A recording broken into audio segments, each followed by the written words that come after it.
Hello बच्चों, good morning. आज हम स्टार्ट करेंगे ampere circuital law. Ampere circuital law जो है एक इम्पोर्टेंट टॉपिक है, ठीक है।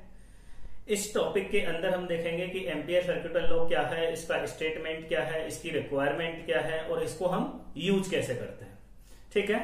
तो स्टार्ट करें अपने हथियार लेके, हथियार मतलब कॉपी और पेन लेके, ठीक है। चलो लिखिए ampere circuital law. Amperes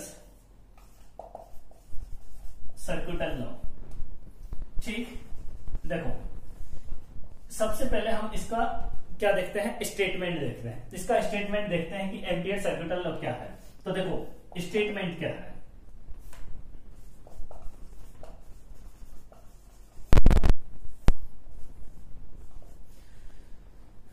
line integration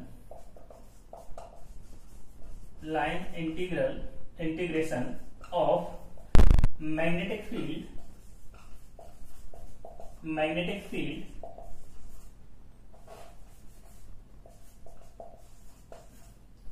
over a close loop is equal to mu naught times of current enclosed by that loop। ये इसका इंटीग्रेशन है, सॉरी इसका क्या है, स्टेटमेंट है ना। Line integration of magnetic field over a close loop is equal to mu naught times of current enclose by that loop. देखो मान लो आपके पास कोई भी एक लूप है, इसके अंदर से करंट आपका ऐसे फ्लो हो रहा है, ठीक है। तो इस क्लोज लूप का जो लाइन इंटीग्रेशन होता है, लाइन इंटीग्रेशन का मतलब क्या होता है, B dot D L. Close loop में है तो यहां ऐसे राउंड लगा दो।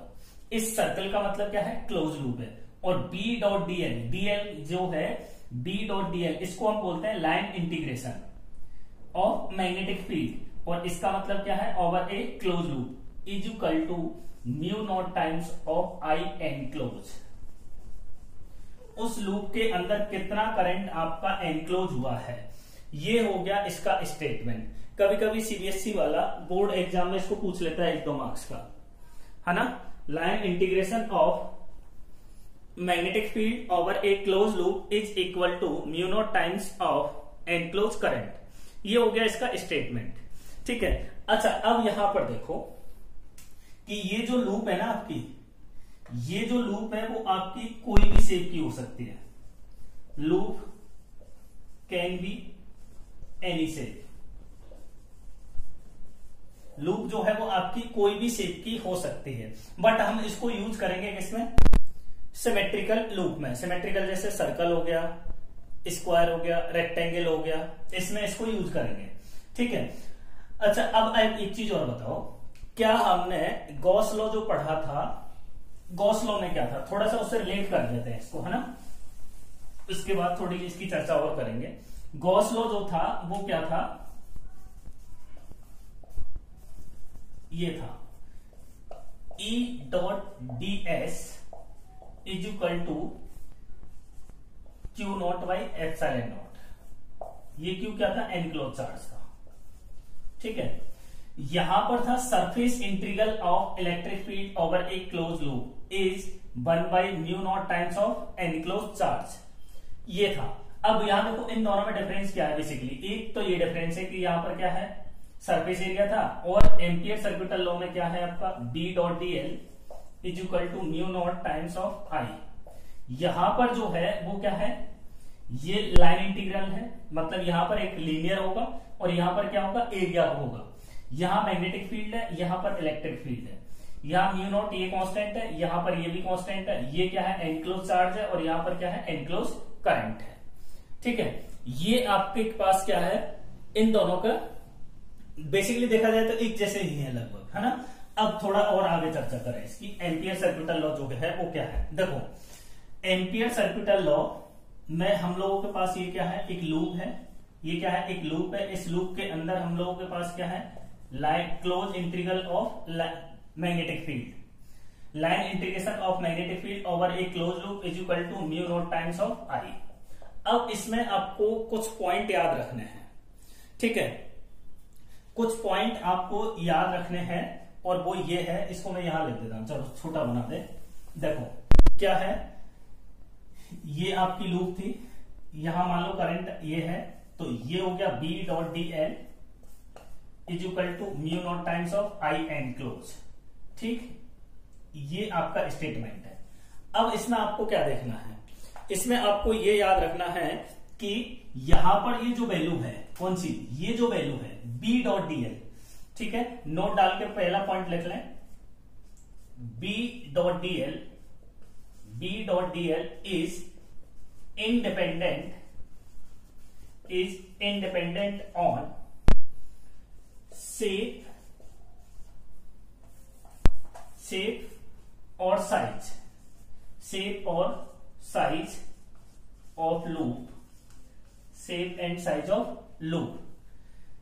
B dot dl is independent on shape and size of loop and position of wire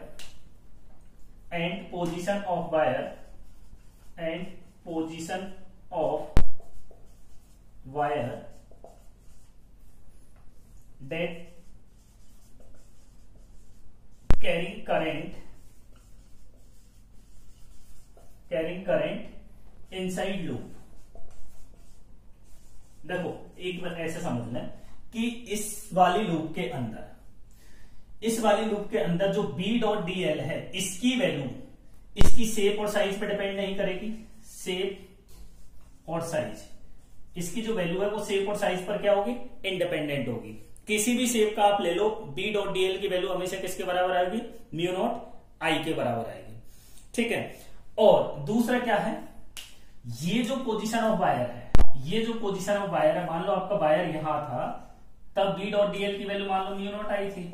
जब ये वायर यहां होगा तब भी कितनी होगी, म्यू नॉट आई होगी, और वायर यहां भी होगा तब भी म्यू नॉट आई होगी, ठीक है। वो किस पे डिपेंड करेगा, ओनली एनक्लोज करंट पर, कि आपके पास एनक्लोज करंट कितना है, ठीक है। एक चीज तो ये हो गया। दूसरा पॉइंट आप लिखेंगे,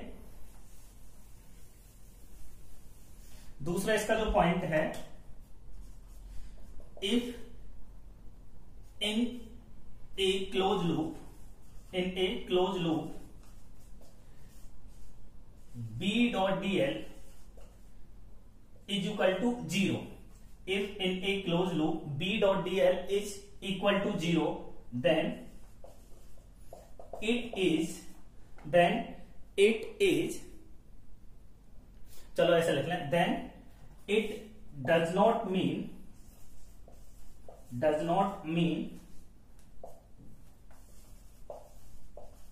magnetic field is 0 at all points inside loop, but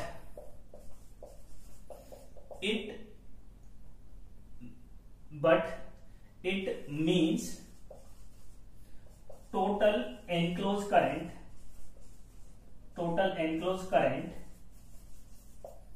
is 0। देखो B डॉट डी एल की वैल्यू किसी भी लूप में,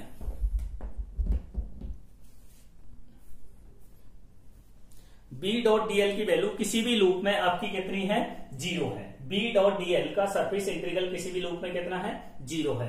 तो इसका मतलब ये नहीं है कि इस लूप के जितने भी पॉइंट होंगे सब पॉइंट पर मैग्नेटिक फील्ड 0 होगा। इस लूप में B डॉट डी एल की वैल्यू यदि आपकी 0 है, ध्यान से सुनना, B डॉट डी एल की वैल्यू यदि 0 है तो इसका मतलब ये बिल्कुल नहीं है कि इसके हर पॉइंट पर मैग्नेटिक फील्ड 0 होगा, है ना। हर पॉइंट पर इसके जितने भी पॉइंट होंगे उस पर मैग्नेटिक फील्ड 0 होगा, ऐसा बिल्कुल जरूरी नहीं है। But it means total enclose current is 0। अब इसका मतलब समझो, यदि मैं आपको ऐसा बोल देता हूं कि इस लूप में B dot D L is equal to 0 है, तो ये आपका 0 B 0 नहीं होगा, ऐसा कोई जरूरी नहीं है, ये आपका 0 नहीं होगा। इसका मतलब क्या हो गया, mu naught I is equal to 0 होगा, और यहां से ये तो आपका कांस्टेंट है, तो ये कांस्टेंट है तो ये तो 0 हो नहीं सकता। तो जीरो किसको होना पड़ेगा, आई एनक्लोज को। ये जो एनक्लोज करंट है ये कितना होगा, जीरो होगा। ठीक है, किसी भी लूप के अंदर बी डॉट डी एल की वैल्यू यदि आपकी जीरो है तो इसका मतलब ये बिल्कुल नहीं है कि उस लूप के अंदर हर पॉइंट पर मैग्नेटिक फील्ड जीरो होगा। उस लूप के अंदर हर पॉइंट पर मैग्नेटिक फील्ड क्या होगा, जीरो होगा। बट ये हम कंफर्म कह सकते हैं कि उस लूप के अंदर एनक्लोज जो करंट है टोटल वो कितना होगा, जीरो होगा। एनक्लोज करंट कितना होगा, जीरो। और एक और पॉइंट आपको लिखना है, थर्ड पॉइंट लिखें।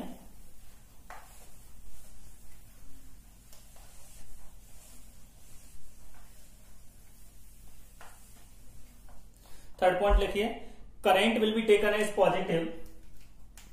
इसका third point, current will be taken as positive, taken as positive, positive when magnetic field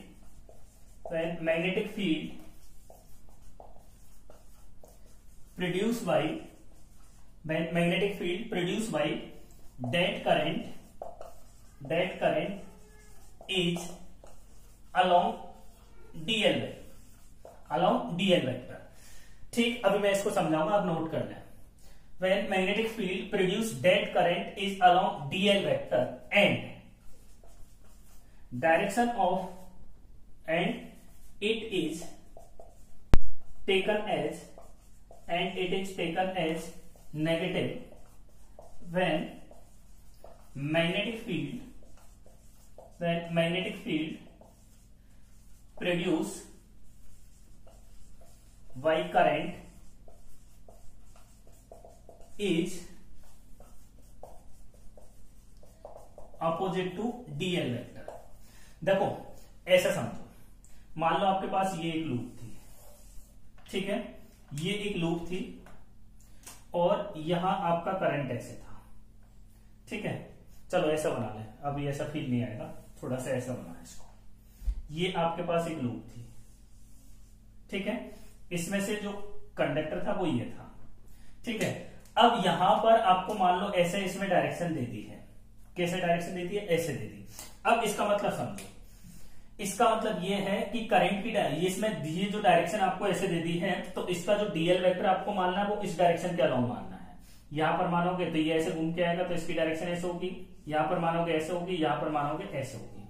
अब आप देखो, इस वाले पॉइंट पर करंट ऐसे चल रहा है, पॉइंट आपका यहां पर है, करंट ऐसे चल रहा है, पॉइंट आपका यहां पर है, पाम किधर जा रहा है, अंदर, और मैग्नेटिक फील्ड ये भी अंदर की तरफ है। इसका मतलब ये होगा कि इस पॉइंट पर मैग्नेटिक फील्ड की डायरेक्शन भी ये है और डीएल वेक्टर की भी डायरेक्शन ये है। ठीक है, अब जब ये दोनों डायरेक्शन सेम होंगी, जब ये दोनों डायरेक्शन सेम होंगी तो इस करंट को हम क्या लेंगे, पॉजिटिव लेंगे। क्या लेंगे भाई, पॉजिटिव लेंगे। और दूसरा केस यही, कहीं आपको ऐसा मिल जाए कि करंट जो है वो आपका ऐसे चल रहा है, करंट आपको ऐसे चल रहा है और यहां पर डायरेक्शन ऐसे दे दी है, तो यहां डायरेक्शन आपको ऐसे दी है, तो इस वाले पॉइंट पर टेंजेंट ड्रॉ करोगे तो ऐसा आएगा, इस वाले पे ड्रॉ करोगे तो ऐसा आएगा, इस वाले पे ऐसे और इस वाले पे ऐसे। अब देखो करंट आपका ऐसे है, ठीक, करंट आपका ऐसा है, पॉइंट आपका ये वाला पॉइंट कंसीडर कर रहे हैं, करंट ऐसे है, पॉइंट इधर है, तो मैग्नेटिक फील्ड अंदर की तरफ, मैग्नेटिक फील्ड अंदर की तरफ, तो ये वाली डायरेक्शन होगी आपकी किसकी, बी की, बी वेक्टर की डायरेक्शन होगी, और ये डायरेक्शन होगी किसकी, डीएल वेक्टर की। जब बी और डीएल वेक्टर की डायरेक्शन एक दूसरे के अपोजिट होती है, देखो बी और डीएल वेक्टर की डायरेक्शन एक दूसरे के अपोजिट होती है, तो हमको क्या लेना है, current taken as negative, current taken as negative. ठीक है, करंट को क्या लेना है, नेगेटिव लेना है। और जब ये दोनों डायरेक्शन सेम होंगी तो करंट को क्या लेना है, पॉजिटिव लेना है। अच्छा, अब आप लोगों के माइंड में एक और सस्पेंस हो रहा होगा कि सर ये डायरेक्शन जो है ये आपने ऐसे अज्यूम की थी, मैं इसको ऐसे भी तो अज्यूम कर सकता था, या यहां पर आपने ऐसे अज्यूम की थी, मैं इसको ऐसे भी अज्यूम कर सकता था। देखो, जब तक आपको कोई भी डायरेक्शन क्वेश्चन में नहीं दे रखी है तो हम पॉजिटिव नेगेटिव आइडेंटिफाई नहीं कर सकते। जब तक आपको कोई डायरेक्शन नहीं दे रखी है तो पॉजिटिव नेगेटिव हम आइडेंटिफाई नहीं कर सकते, है ना, पॉजिटिव नेगेटिव आइडेंटिफाई नहीं कर सकते। जब डायरेक्शन नहीं देगा तो वो आपको एक ही वायर देगा। जैसे डायरेक्शन के बारे में कुछ नहीं बोला है तो आपको सीधा सीधा ऐसा बोल देगा कि ये एक लूप है और यहां करंट है, ठीक है। अब यहां पर कुछ नहीं बोला है इसने, तो जब ऐसी सिचुएशन होगी जब एक ही कुछ नहीं बोलेगा तो ये वायर एक ही होगा। और जब ऐसा बोल दिया कि ये आपके पास लूप है, ठीक है, और यहां पर जो करंट कैरिंग कंडक्टर है वो आपको ऐसे दे दिया, ये I1, ये I2, ये I3 ऐसे दे दिया, तब आपको क्या करना है, तब आपको ये डायरेक्शन देगा। जब more than one current conductor देगा तो ये इस लूप में डायरेक्शन देगा, और सिंगल कंडक्टर देगा तो लूप में डायरेक्शन नहीं देगा, ठीक है। जब उसको एग्जैक्ट वैल्यू निकलवानी होगी तो वो डायरेक्शन देगा ही देगा, है ना। जब एग्जैक्ट वैल्यू उसको निकलवानी है तो वो क्या देगा, डायरेक्शन देगा ही, ठीक है। अब आपको क्या करना है, देखो ये तो हम सीख गए कि एम्पियर सर्किटल लॉ क्या है, स्टेटमेंट क्या है, इसके इंपॉर्टेंट पॉइंट कौन से हैं। एक बार वापस से मैं जल्दी से रिकैप कर लें कि ये था आपके पास एक लूप थी, इसमें करंट आई फ्लो हो रहा था, तो लाइन इंटीग्रल किसका, मैग्नेटिक फील्ड का, ये क्या देता था, mu naught times of I enclose, ये एनक्लोज करंट है, ठीक है, mu naught times of I enclose. अच्छा, अब इसका एक पॉइंट हमने लिखा था कि यदि किसी लूप में बी डॉट डीएल की वैल्यू, किसी भी लूप में बी डॉट डीएल की वैल्यू कितनी होगी, 0, तो इसका मीनिंग ये बिल्कुल नहीं है कि इसके जितने भी पॉइंट होंगे सब पर मैग्नेटिक फील्ड कितना होगा, 0 होगा। इसका ये बिल्कुल मीनिंग नहीं है कि इस पॉइंट पर, इसके लूप के अंदर जितने भी पॉइंट होंगे वहां पर बी क्या होगा, 0 होगा। इसका मतलब ये है कि mu naught I is equal to 0 हो गया। अब यहां से हम बोल सकते हैं कि ये तो आपका कांस्टेंट है, ये तो 0 होगा नहीं, तो आई एनक्लोज जो है, आई एनक्लोज जो होगा वो कितना होगा भाई, 0 होगा, ठीक है।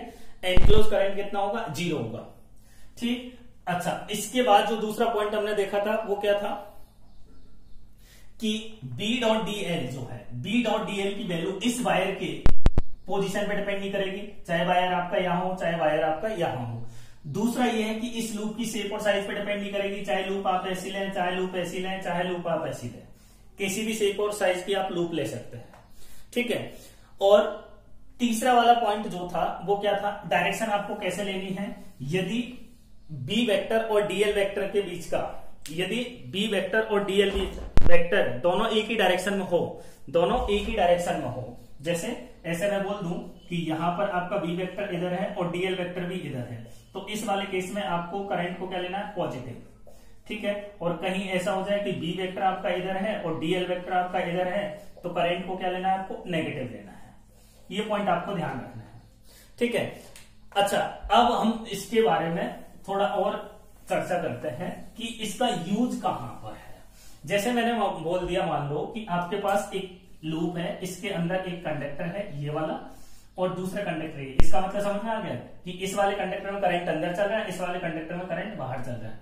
यहां पर कोई पॉइंट पी दे दिया, ठीक, चलो इसको लूप से बाहर रखें, यहां पर कोई पॉइंट पी दे दिया। अब बताओ इस पॉइंट पी पर, इसमें करंट मान लो आई है और इसमें भी करंट आई है, इस पॉइंट पर मैग्नेटिक फील्ड कैसे निकालोगे, इस पॉइंट पर मैग्नेटिक फील्ड कैसे निकालोगे, बताओ।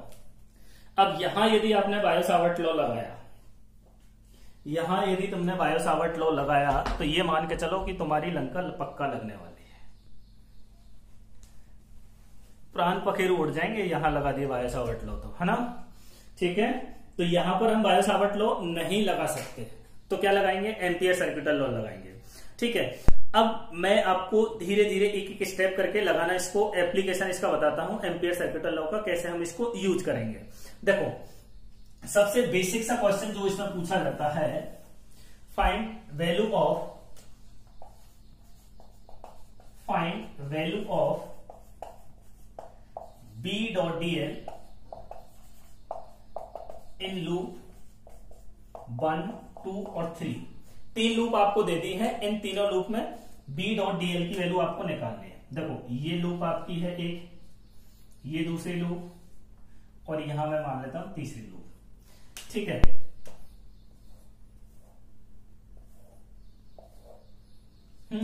इसमें करंट ऐसे है I1, इसमें ऐसे है I2, इसमें ऐसे है I3 और इसमें ऐसे है I4, ठीक है।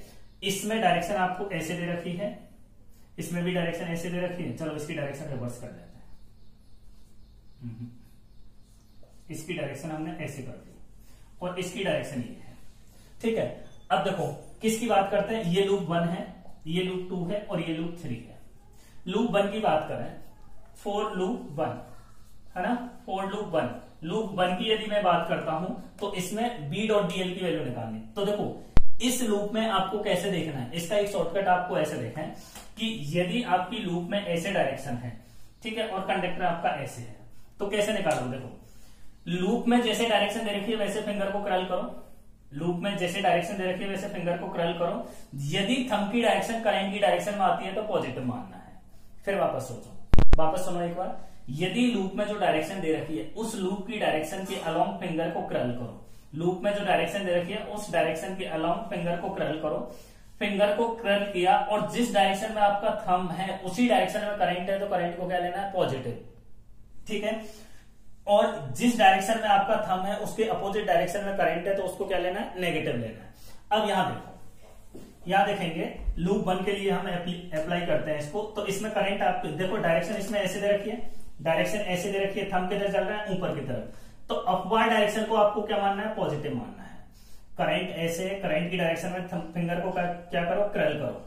थंब जिस डायरेक्शन में चल रहा है उस डायरेक्शन को क्या मानना है, पॉजिटिव। अब थंब आपका पॉजिटिव, अपवर्ड डायरेक्शन पॉजिटिव है। अब यहां देखो इस लूप के अंदर दो ही करंट है, एनक्लोज करंट, एक ये वाला करंट हो, इस वायर करंट होगा, एक इस वायर करंट होगा। ये करंट आपका ऊपर की तरफ चल रहा है और अपवर्ड डायरेक्शन हमारी पॉजिटिव है, तो I1 आपका पॉजिटिव होगा और I2 क्या होगा, नेगेटिव। तो यहां क्या लिखोगे, B dot D L is equal to mu naught. Positive किसको मानना है, इस डायरेक्शन को, तो ये I1 पॉजिटिव होगा, I2 क्या होगा, नेगेटिव, तो I1 I2, ठीक। फॉर लूप 2, लूप 2 के लिए यदि मैं निकालता हूं तो कैसे देखेंगे, देखो इस लूप 2 में इस डायरेक्शन कैसे दे रखी है, लूप की ऐसे दे रखी है, देखो डायरेक्शन ऐसे दे रखी है, थंब किधर पॉइंट कर रहा है, नीचे की तरफ, थंब डाउनवर्ड डायरेक्शन में पॉइंट कर रहा है, तो इस वाली डायरेक्शन को आपको क्या मानना है, पॉजिटिव मानना है, इस वाली डायरेक्शन को पॉजिटिव मानना है। अब देखो इस लूप के अंदर कितने करंट है, I1 I2 I3 I4, और डाउनवर्ड को हमको पॉजिटिव मानना है तो अपवर्ड क्या होगा, ऑटोमेटिक नेगेटिव होगा, ठीक है।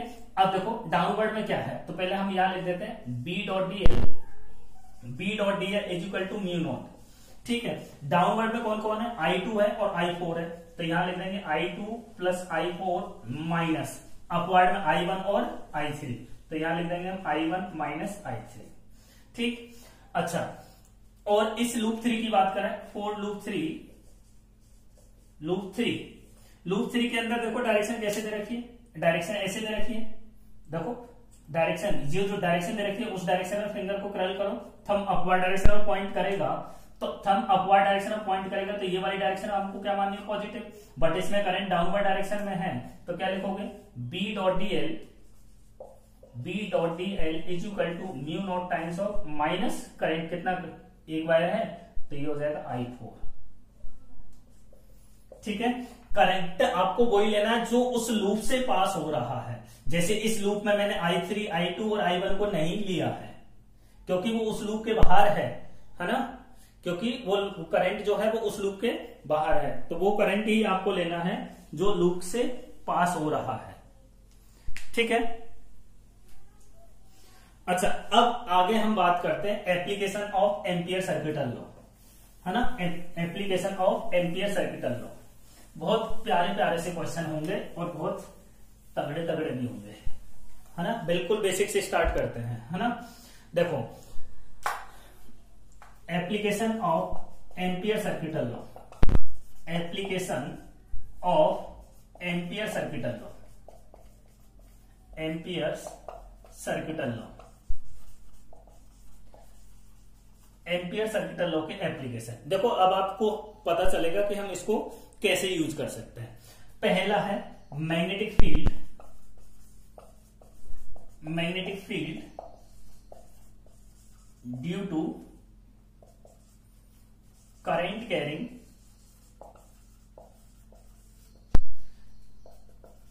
Infinite straight wire,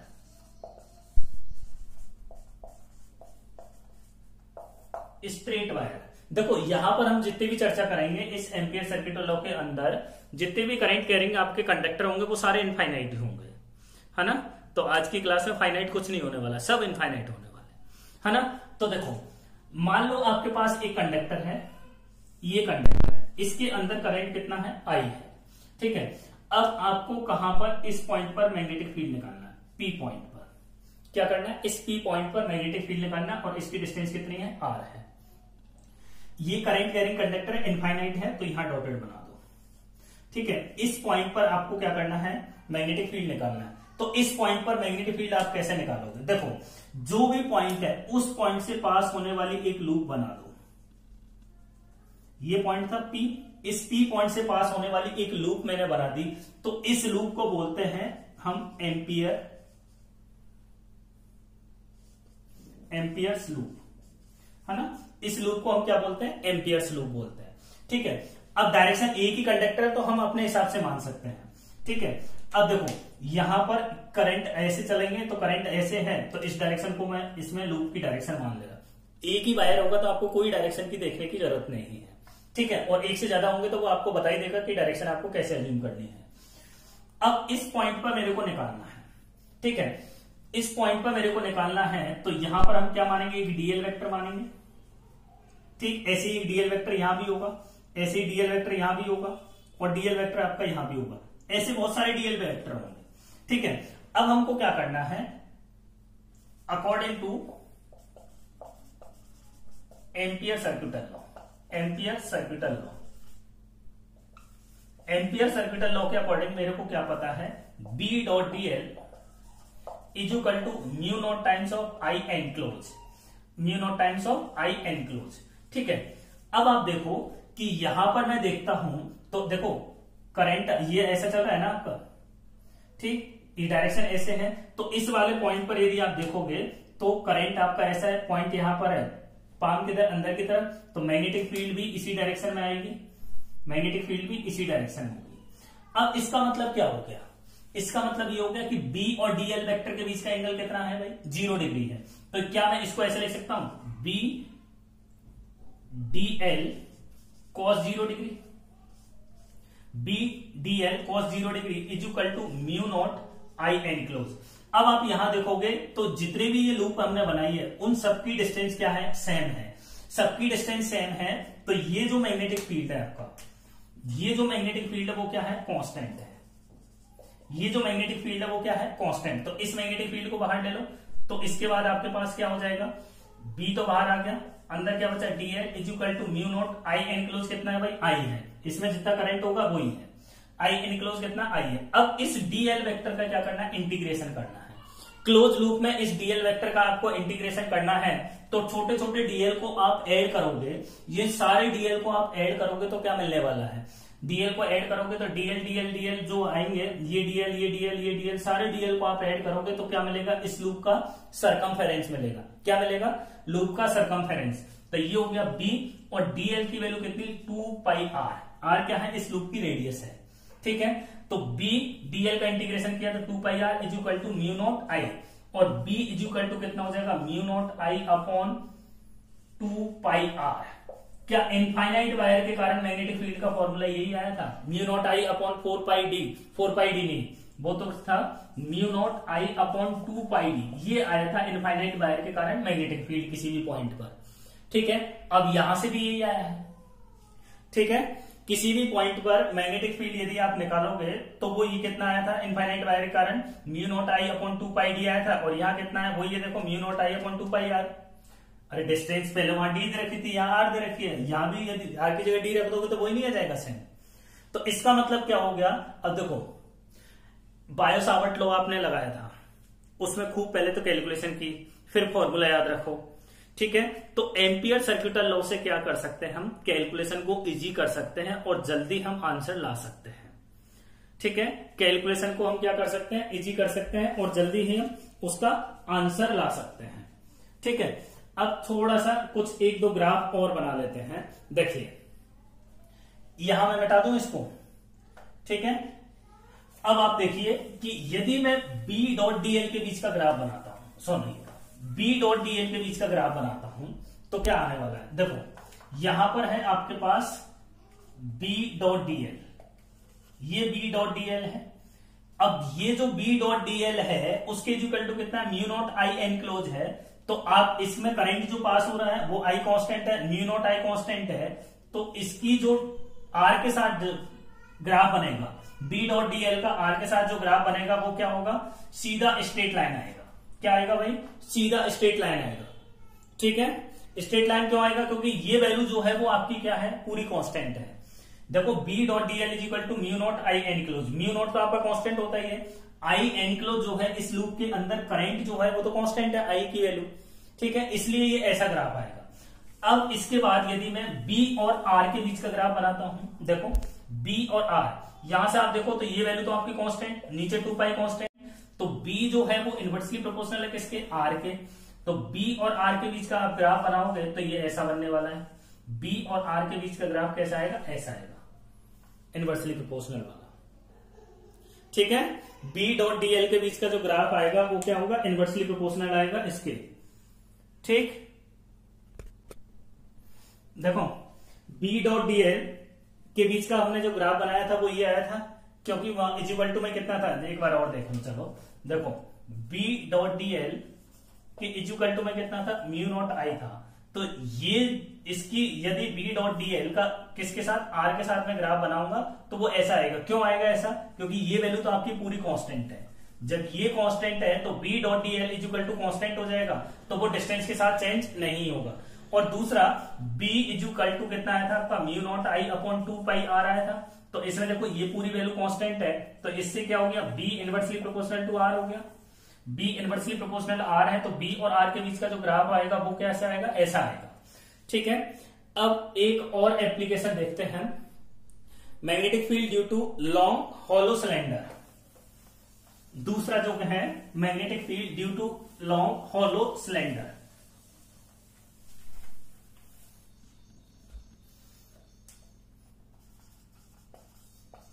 magnetic field due to long hollow cylinder, है ना, इसको ट्यूब भी बोलते हैं।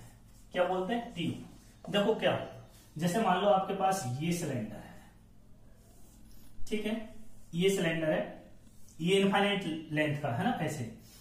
अब इस सिलेंडर के अंदर हम मान लेते हैं कि करंट आई फ्लो हो रहा है। बेसिकली यदि आप इसको देखोगे तो ये ऐसा दिखेगा। देखो इसका यदि मैं सेक्शनल व्यू बनाता हूं तो ये ऐसा आएगा, इसमें करंट ऐसे चल रहा है ना, करंट इसमें ऐसे चल रहा है।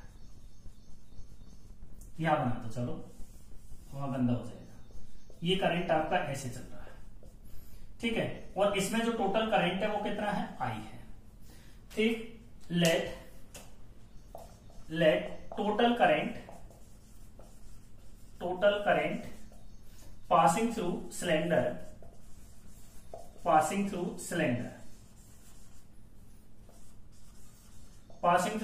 कितना है, आई है ना। मैग्नेटिक field due to long hollow cylinder, है ना, ये कंडक्टिंग सिलेंडर भी हो सकता है क्या, अभी थोड़े देर रुक जाओ, आगे बात कर लेंगे। Magnetic field due to long hollow cylinder मतलब ट्यूब, ठीक है। तो जो करंट है वो इसकी सरफेस पे से जाएगा, क्योंकि अंदर तो कुछ है ही नहीं ना, अंदर तो हॉलो है, तो सारा करंट जो है वो इसकी सरफेस के अंदर जाएगा। अब देखो magnetic field at internal point, first case हम मानते हैं मैग्नेटिक फील्ड एट इंटरनल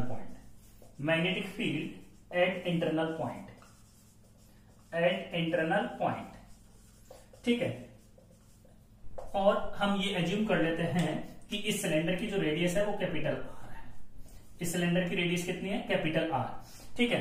तो अब हम मानेंगे कि एक पॉइंट है जिसकी रेडियस जो है इसकी एक्सिस से उस पॉइंट की डिस्टेंस कितनी है, आर है।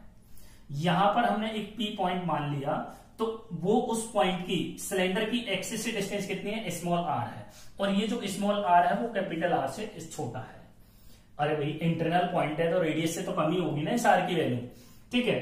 तो अब आपको क्या करना है, यहां मैं बना दूं इसको, देखो ये आपका पॉइंट आर, डिस्टेंस ये पॉइंट है, इस पॉइंट को लेकर हमको क्या बनाना है, एक एम्पियर लूप बनानी है, ठीक है। अब आप देखो ये सिलेंडर तो ऐसा था, इसका इंटरनल पॉइंट है। अब आप एक चीज बताओ, क्या इस लूप के अंदर कोई करंट पास होगा, क्या इस लूप के अंदर कोई एनक्लोज करंट होगा, बताओ। देखो करंट हम बोल रहे हैं कि ये क्या है, हॉलो सिलेंडर है, तो करंट इसकी सरफेस से जाएगा। या देखो करंट जो है इसकी सरफेस से जाएगा, यहां से कोई करंट नहीं जा रहा, इस वाले बीच सेक्शन में करंट नहीं जा रहा, तो इसका मतलब क्या हो गया, एनक्लोज करंट जो है, एनक्लोज करंट ये कितना हो गया आपका, 0 हो गया। एनक्लोज करंट कितना हो जाएगा भाई, 0 हो जाएगा। तो B dot D L equal to कितना हो गया, 0 हो गया। ठीक है, तो यहां से मेरे को क्या पता चल गया कि B इक्वल टू 0 है। तो इंटरनल पॉइंट पर यदि हम बात करेंगे किसी भी हॉलो सिलेंडर के अंदर, इंटरनल पॉइंट पर जो मैग्नेटिक फील्ड होगा वो कितना होगा, 0 होगा। केस 2 की यदि बात करते हैं, at external point, at external point, at external point, external point का मतलब क्या है कि जो हम पॉइंट, जो डिस्टेंस मानेंगे वो कैपिटल आर से बड़ा होगा। ठीक है, तो अब हम ऐसा कर लेते हैं कि ये पॉइंट आपका यहां पर है, क्यू बोल देते हैं इसको। ठीक है, अब क्यू पॉइंट जो है वो आपका बाहर है। तो देखो ये ऐसी कोई सिचुएशन है कि ये आपका सिलेंडर, ठीक है, और ये इसकी एक्सिस। ठीक, चलो सिलेंडर को पूरा बना देते हैं, एक्सिस को डॉटेड से। ये पॉइंट आपका क्यू है। अब इस क्यू पॉइंट की यहां से डिस्टेंस कितनी है, अभी भी वो आर है, क्योंकि ये आर वेरिएबल है। अब आपको क्या करना है, इस पॉइंट पर मैग्नेटिक फील्ड निकालना है, तो इस पॉइंट से पास होने वाली एक एक्सिस बना दो। ऐसे बनेगी नहीं, पूरी जब लूप की यदि आप बनाओगे तो वो ऐसे बनेगा, देखो ऐसे। अब इस लूप के अंदर, इस वाली लूप के अंदर ये पूरा सिलेंडर आपका कवर है। बेसिकली ऐसा है, देखो कि ये आपका कंडक्टिंग सिलेंडर है, पॉइंट यहां पर है, पॉइंट यहां पर है। अब जब मैं लूप बनाऊंगा तो ऐसे बनेगी वो लूप, उस पॉइंट से पास होने वाली लूप ऐसे बनेगी। इसका मतलब क्या है, इस लूप के अंदर ये वाला सिलेंडर तो पूरा आ गया, देखो पॉइंट यहां पर था, ये कंडक्टिंग सिलेंडर। तो अब मैं लूप बनाऊंगा, इस पॉइंट से पास होने वाली वो ऐसे जाएगी, है ना, ऐसे जाएगी। इसका मतलब क्या हो गया, ये सिचुएशन ऐसे बनने वाली, देखो ये सिचुएशन ऐसे बनने वाली है। ये आपकी लूप है, सिलेंडर यहां पर है और पॉइंट ये रहा। तो इस लूप के अंदर ये पूरा सिलेंडर है, तो एनक्लोज करंट कितना होगा, जितना करंट इस सिलेंडर के अंदर जाएगा। तो यहां पर आपका जो एनक्लोज करंट है, एनक्लोज करंट, एनक्लोज करंट जो होगा वो कितना होगा, पूरा आई होगा। एनक्लोज करंट कितना होगा, आई होगा। ठीक है, तो अब हम क्या लिखेंगे, B dot D L is equal to mu naught I enclose. ठीक, और यहां पर आप बी को बाहर डालें, D L is equal to mu naught I. यहां से आप लिखोगे तो बी डी एल का integration 2 pi R is equal to mu naught I, और बी इज इक्वल टू कितना हो जाएगा, mu naught I upon 2 pi R. ये आपका क्या होगा, मैग्नेटिक फील्ड जब पॉइंट आपका आउटसाइड में होगा। ये क्या है, मैग्नेटिक फील्ड है जब पॉइंट आपका आउटसाइड होगा। ठीक है ना। अब हम ग्राफ बनाते हैं किसके बीच का, बी और आर के बीच का। तो देखो इंटरनल पॉइंट पर मैग्नेटिक फील्ड कितना है, 0 है। एक्सटर्नल पॉइंट पे कितना, mu naught B is equal to mu naught I upon 2 pi R. B is equal to mu naught I upon 2 pi R है। ये कहां पर है, एक्सटर्नल पॉइंट पर है। ठीक है, ये आपका एक्सटर्नल पॉइंट पर है। अब हम बात करते हैं कि इसका ग्राफ जो होगा वो कैसा रहेगा, बी और आर के बीच का, है ना।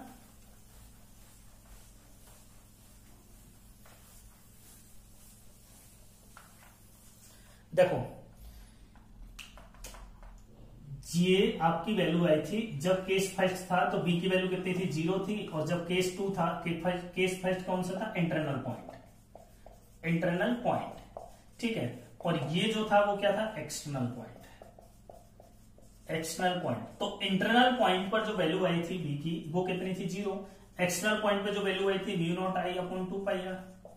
अब बी और आर के बीच का यदि मैं ग्राफ बनाता हूं तो ऐसा कुछ आने वाला है। देखो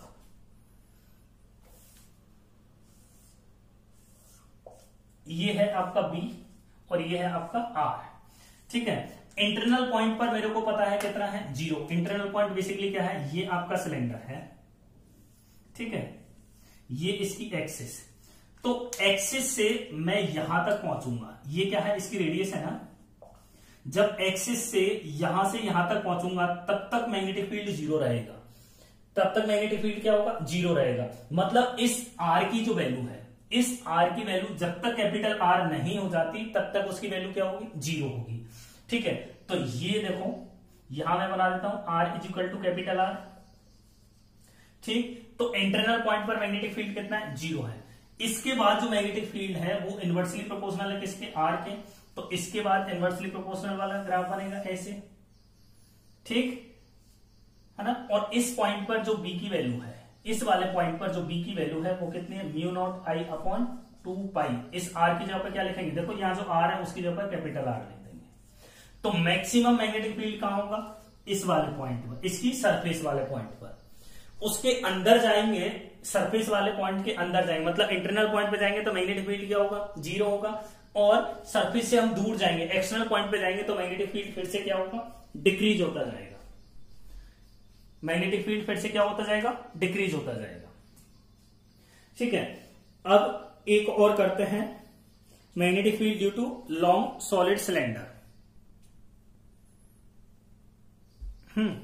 यार इसको नेक्स्ट क्लास में करेंगे क्योंकि इसके साथ क्वेश्चन भी है ना, इसके साथ क्वेश्चन भी है, तो उसको नेक्स्ट क्लास में करेंगे। ठीक है, magnetic field due to solid cylinder, इसको हम नेक्स्ट क्लास में करेंगे। ठीक है।